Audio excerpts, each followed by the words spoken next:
Lovely. I mean, everyone commented about my legs. It was just such a nice thing. And actually, it was good PR. When I tried it on, it was just so perfect. I just loved it. And I thought, I've got to wear this for the album.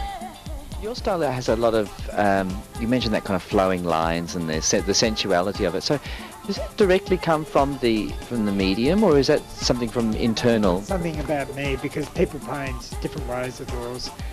For me, it's more about the eroticism in my life. It's about the, it's just my style, I suppose. It's something indicative with each artist. I've always painted with very fluid lines. I studied drawing years ago, so basically that was my diploma of drawing. So basically I had a very good grounding in draftsmanship. In the 70s and 80s I did a lot of pictures about women. I painted hundreds of images of women. It was a way, I wasn't actually painting the women as I saw them, it was searching for the feminine in myself. So in the 90s when I started documenting the gay scene, I got away from painting myself. I did lots of self-portraits and lots of women, and I started painting the scene around that I could see. I began to paint the drag queens, I began to paint the gay boys, the clubs, the scene. That fascinated me because of the earlier years before I became part of the gay scene. For me, I spent a lot of time, many of my early years, from the age of about 12 or 13, with a psychiatric disability. In many ways that affected my art. A lot of my paintings were about my psychosis, a lot of my paintings were about my hallucinations. And there was very much of a darkness in my work. What's happened is that has given me an insight, an extra perspective a lot of gay artists don't have, who have been sort of painting from the word go as gay artists. I only came out at the age of 33, so for me it was a later coming out.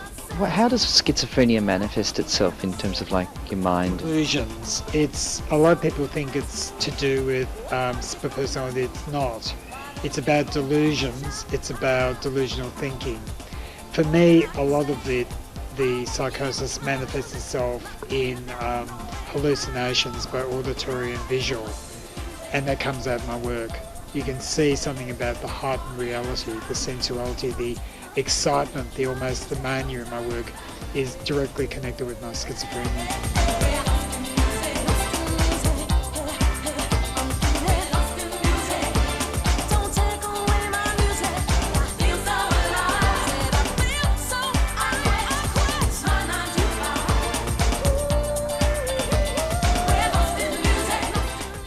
I just wonder how, because I want to kind of get inside the mind of an artist, you know. That's true. It's like that, yeah. You know, but I just wonder, when you're painting, do you think in terms of like your own periods that you're going through, your own, are you aware of it, of your style changing, or do you feel that you found just? I think colour-wise, since I began painting the gay scene, the colours are actually, I've learned a lot about colour. In my show at the Conti, people noted me as a colourist. In my show, my last show at Makepeace Gallery, they noticed me as a colourist. I've got a reputation of knowing how to use pigments. I've got a real reputation of knowing how to balance colours. And I think that's because I've always released the colours with a closed fist. There's a sense of taste about my work. It's not just random colours. It's a growth in the sense of knowing how to apply paint and what combinations to use. Does that mean they release the paint with a closed fist? Well, the thing is, whenever I've chosen colours, I think very carefully about the colours. I don't just use any colour that comes at hand. I think very carefully about what colour would just sit right with the next colour. And that's what I mean.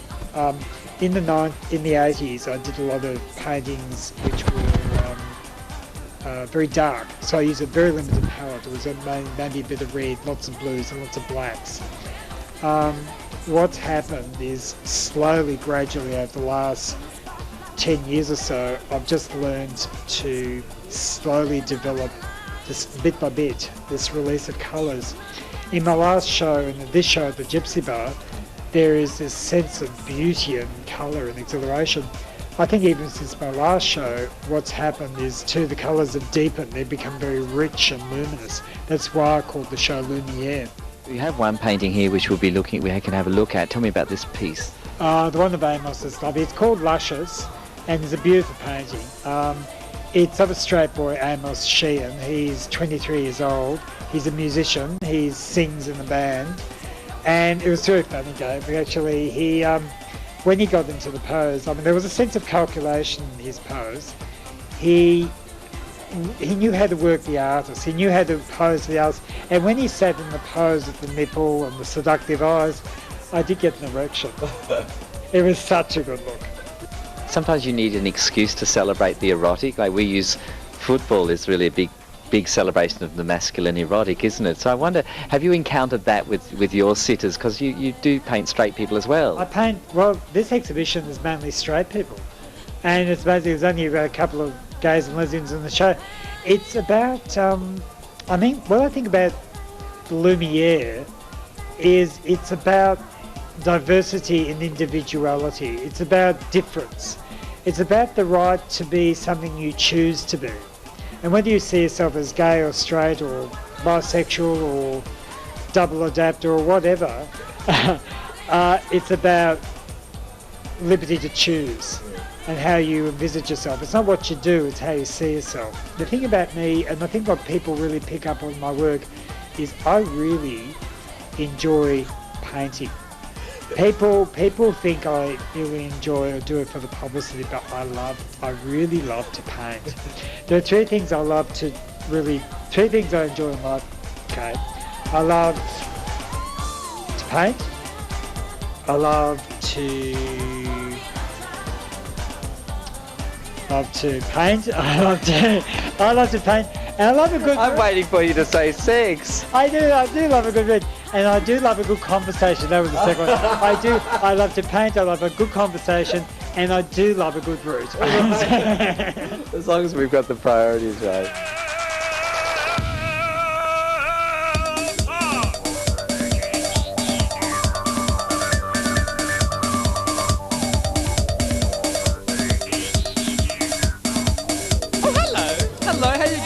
Bump into you. It's absolutely lovely to bump into you. I was so hoping that we'd meet tonight. Thank you very much. My name is Noel, by the way. Are you actually living here now, or you just thrown on a gold shirt to come along? Well, I'm modeling here. I'm doing a little bit of everything. But I'm pleased to be a bronze boy. That's what it's all about. Yeah. Happy birthday, Outrage. Happy 15. What's so special about meeting you here? Which is? Well, I really do like a man with a little bit of chest hair. So do I, actually, yeah. What can we expect at Heat? I love your little champagne down there. Thank you. With the strawberry. Have you been reading all of the issues of Outrage? I haven't. I've been naughty, so I aim to catch up all tonight, actually, as soon as I get home. I was here for the Miss World Bikini competition. Tell me about your jacket here. It's the Versace of Versace. It's what they made Liz Hurley famous, doll. I'm so pleased that I met you because I'd given up on Bottle Blonde. Oh, really? Now, is this a regular haunt for you all? I have been here like 4 times. How long have you been together? Almost 6 months. 6 months? Well, every day for 6 months. And you remember some of the earlier issues? Kaye, I worked on the earlier issues. Did you? Oh yeah, I was a cover boy in 1983. How long have you worked? 4 years? About 3-4 years, yeah. Are you on the production line with the Staples? Yes, unfortunately. Look, you're holding hands. I know, scary. We're married, isn't it? What was the circulation like way back then? Oh, about 800. So you had a lot of people coming up to you. Any babies on the way? Oh, God, I hope not. Have we spoken before on camera? No. Because your coke looks very familiar. Thank you. Many of our viewers will know that you're quite a talented artist. Oh, they would know that, yeah. So they you would. sign your name at the bottom with an L. An Aleph, yeah, I do, yeah.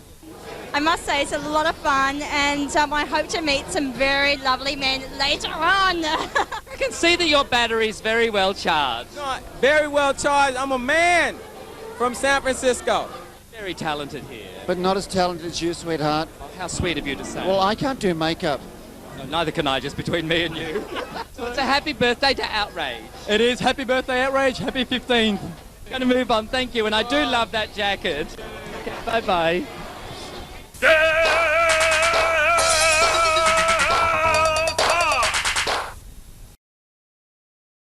I must say that Alan and David and Craig and Paul and myself, we sit down in January, February, and we talk about what we want to do and a concept.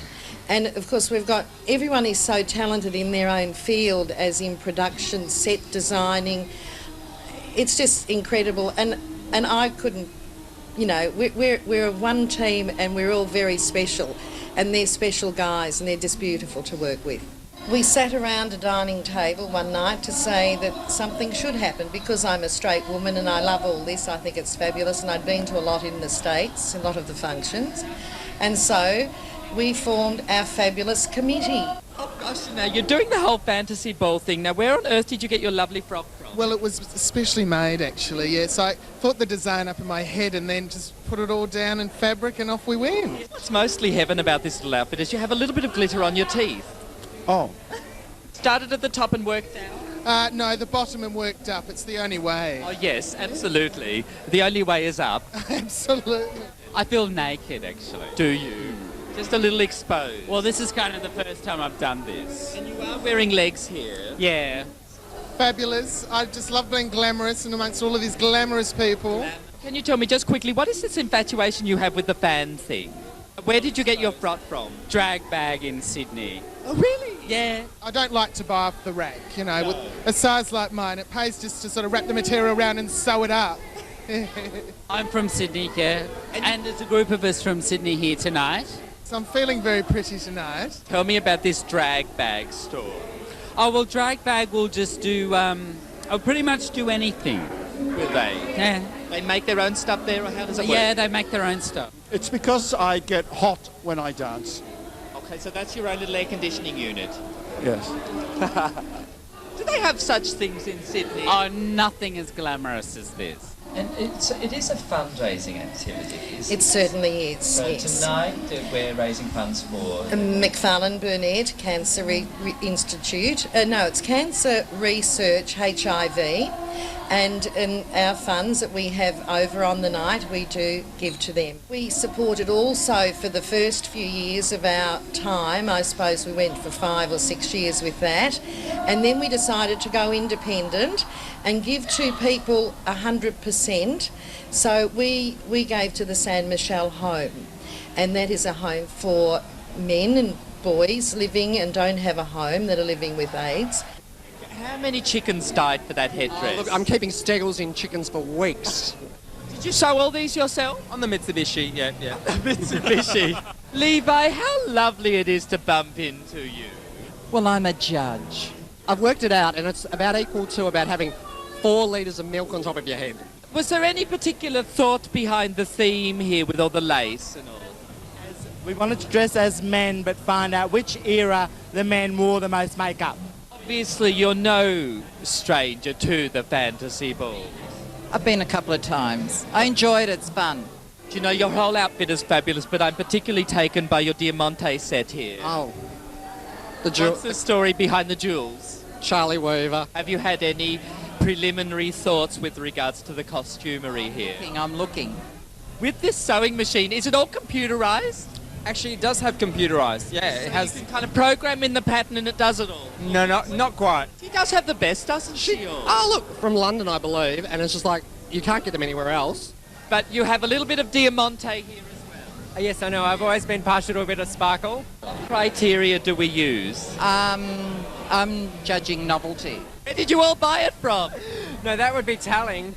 So something that's very novel. Yes, something fun. So you get to wear trousers and makeup. And makeup. Well, that was my thought as I came as a lesbian. Now tell me.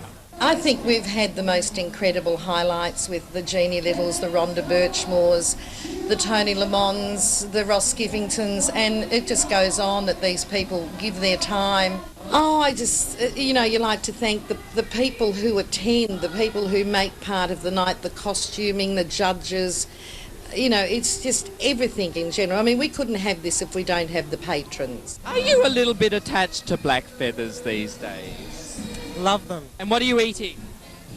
It's a pasta, vegetarian pasta. Hey, how long did it take to paint your face? About 2 hours. Now, where did you get your clothes from? Through some friends who made them, Brett and Rick. They actually made them? They made the whole lot, yes. From the Melbourne Follies. It's quite high, isn't it? Oh, it's fantastic. Quite a good deal of fowl have died this evening. I know, sad, miserable deaths. But such is the price of glamour, really. Tell me about your outfit here. It's an African fantasy. Sort of inspired, yeah. Have you been to Fantasy Ball before? No, it's my first time, actually. I think it's fantastic. We need to come more. Hey, tell me, what's the dish on the food? It's okay. Okay. Yeah, think airlines. Bit like an airline? Yeah. Maybe Pam Ann's floating around somewhere. Have you matched up your contact lenses with your outfit, especially for this evening? Oh, you can say yeah. We're going to do a few circumcisions, actually. Oh my goodness. So you see? Yes, indeed. Yes, $10 a throw. I'm interested in tribal art, so that's always something I'm not interested in just straight drag. I like to be a bit more inventive. Oh, I think we'll look fantastic and we could go more. Gosh, you look like you're having such a good time. We sure. And we are.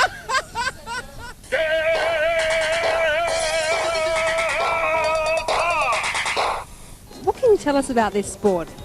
Well, indoor climbing, or rock climbing's been around for as long as man, but indoor climbing sort of originated in the 60s in France.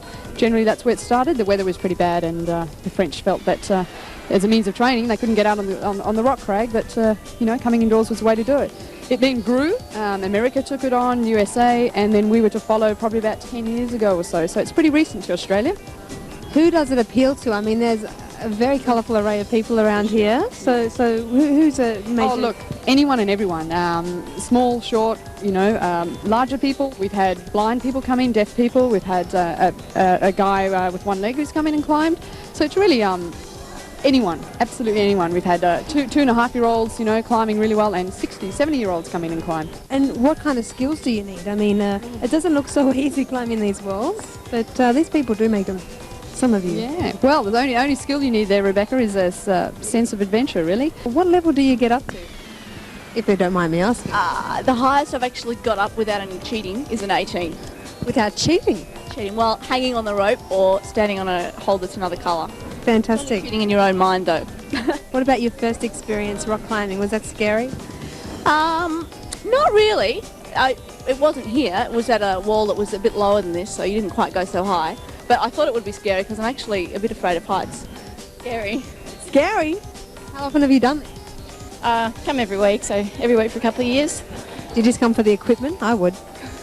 When you come in, what we do is we teach you how to use the belay system we have rigged up here. We teach you how to lock off to make sure that the climber doesn't actually fall. Or if they do fall, you know how to stop them. And really, we just, teach you the first steps of climbing. And as I said earlier, we won't let you go on unless we feel you're proficient at it. Sure, and how does the harness fit in with all this? Okay, well, a harness is a definite, okay? You can't climb without a harness. We supply you with one. We hire them out to you, okay? I've just got one on here. Get all different types, all different sizes, shapes, but we make sure that they're fitted properly and that, they won't come undone. And what about the shoes? They're not exactly ruby slippers, are they? No, actually, these shoes, you don't need shoes. It's optional. It does, however, it will improve your climbing somewhat.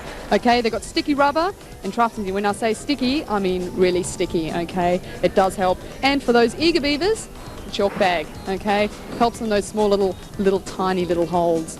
You get this big adrenaline rush when you're climbing those walls? If I find one that's sort of, it's about my grade, but it's pushing it a little bit, and you get that sort of nice exhilarated flow feeling, but it's still a challenge, so that's really good. And when you sort of go on a bit hard and you can't get it, sometimes you feel a bit, I didn't make it, but they still come down feeling really good. Are you nice and warm? I'm feeling really pumped, actually. Really pumped. Those veins are popping out of the arm. You'll notice that she's using her body really well. Women are weighted a lot differently, and they tend to use their legs a lot more, which is why she's doing extremely well at this climb. If you notice her going up, she's balancing between the two sides of the wall there really well. She's putting her hips into the wall like that move. What a gorgeous move that was. The group we've been filming tonight is the women's group, isn't that correct? That's right. We run on a Monday night. It's a discount for women coming in, and we do activities. We learn a skill. We go through climbing techniques and, you know, just lead to all the things that women would be interested in doing.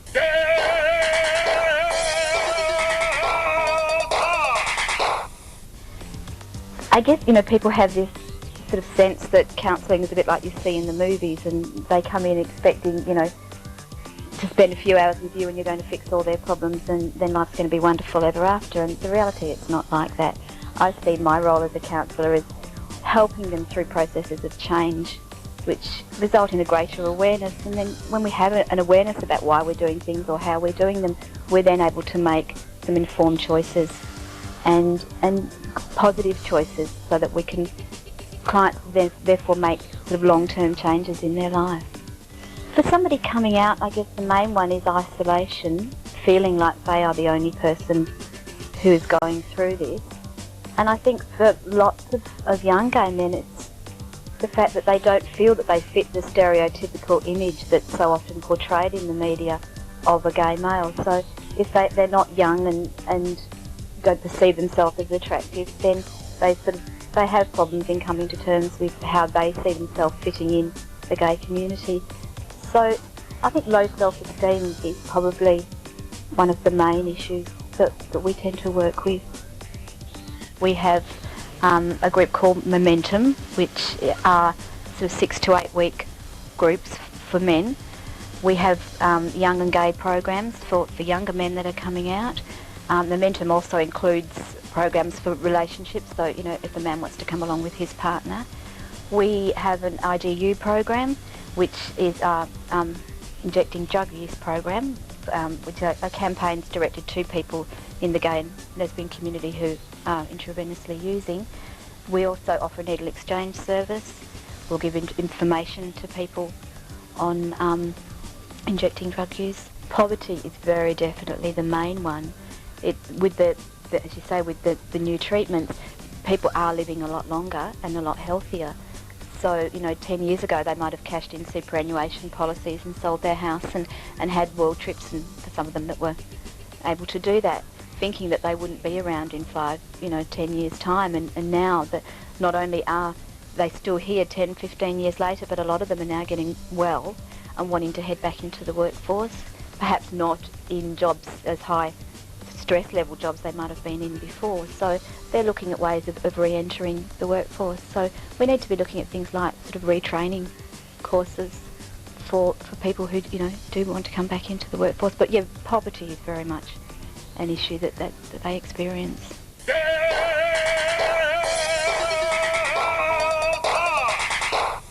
The Jewish people are an interesting group.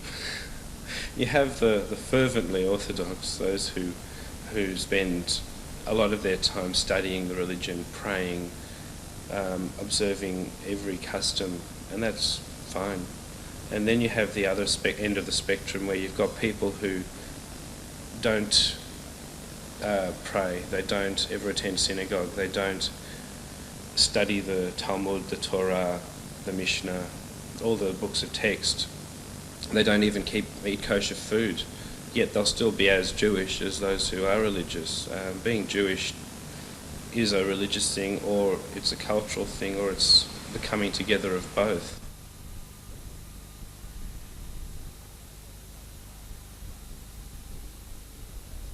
Every 4, 5, 6 months we may have a Sabbath dinner, a Friday night traditional Sabbath dinner, where we have light the candles that are lit every Friday night, and to say blessings over the wine and the challah, which is the bread prepared for the Sabbath. Most of our members tend not to have a great deal of Judaism in their lives. They're Jewish, but they may not either be with their family, or they may have just ignored their Jewish upbringing, and so this is just something that brings back memories for them. It's good for them. They enjoy it. We have a great time. Sense of cultural belonging, and I guess that's what we're all about. That's really the focus of Aleph, is to provide a form of Jewish contact for gay people and a gay contact for Jewish people. Each letter of the alphabet was given a task by God and a sound. Each letter was given a sound and a task, except for the first letter, Aleph. And it was really upset and depressed, and it just couldn't hack not being given any worth. So it sort of wrote this formal letter to God and said, hey, God, I'm not really happy with my deal. Do something about it. I want something. So God put Aleph at the beginning of the alphabet and made it sort of the leader, the important one that everyone sees first.